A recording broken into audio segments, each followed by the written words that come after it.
நான் கவலையடைந்து கலங்கியிருந்தேன். ஆனால் கர்த்தாவே, நீர் எனக்கு ஆறுதல் கூறி எனக்கு மகிழ்ச்சி அளித்தீர். என் மனதில் கவலைகள் பெருகும்போது என் உள்ளத்தை உமது ஆறுதல் மகிழ்விக்கின்றது. கவலைப்படாதே, நான் உன்னோடு இருக்கிறேன். பயப்படாதே, நான் உனது தேவன். நான் உன்னை பலமுள்ளவனாக செய்திருக்கிறேன். நான் உனக்கு உதவுவேன். நான் எனது நன்மையாகிய வலது கையால் உனக்கு உதவி செய்வேன்.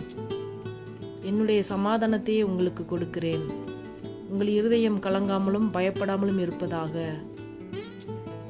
உங்கள் மனம் கலங்காமல் இருக்கட்டும், அஞ்சவும் வேண்டாம். வருத்தப்பட்டு பாரம் சுமக்கிறவர்களே, நீங்கள் எல்லாரும் என்னிடத்தில் வாருங்கள், நான் உங்களுக்கு இளைப்பாறுதல் தருவேன். கர்த்தர் மேல் உன் பாரத்தை வைத்துவிடு, அவர் உன்னை ஆதரிப்பார். நீதிமானை ஒருபோதும் தள்ளாட விடமாட்டார்.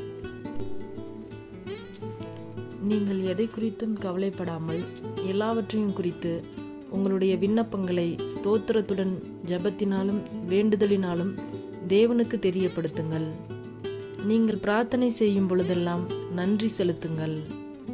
அப்பொழுது எல்லா புத்திக்கும் மேலான தேவ சமாதானம் உங்களுடைய இருதயங்களையும் உங்களுடைய சிந்தைகளையும் கிறிஸ்து இயேசுவிற்குள்ளாக காத்துக்கொள்ளும்.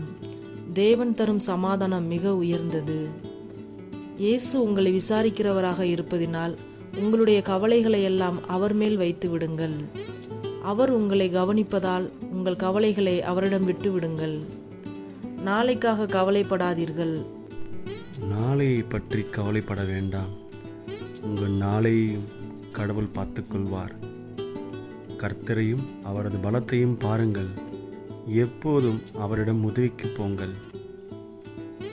கர்த்தர் உங்கள் மேல் பிரியமாயிருக்கிறார்.